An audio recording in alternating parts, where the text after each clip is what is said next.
Hey, Curious Dude here with an update on Gus the Crunchy Bus.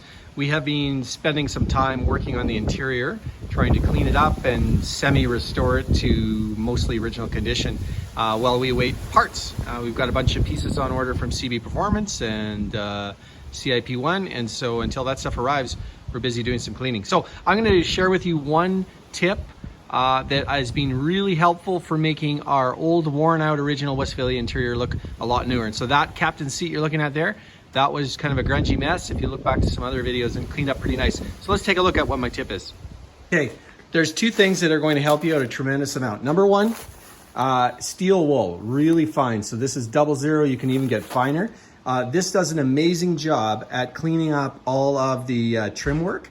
And if you have any paint or stain or spray, this does a great job at cleaning it up, but it will literally, with a light buff, it will make that trim come clean. And so there's a lot of trim, obviously, to clean on a Westie.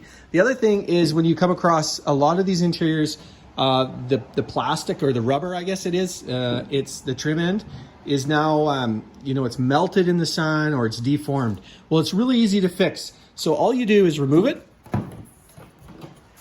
And so in my case, this wasn't bent right.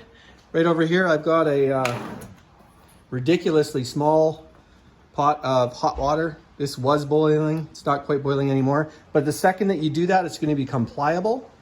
And what you can do is you just submerge it for a few minutes. And what you're going to find is it's going to become pliable again.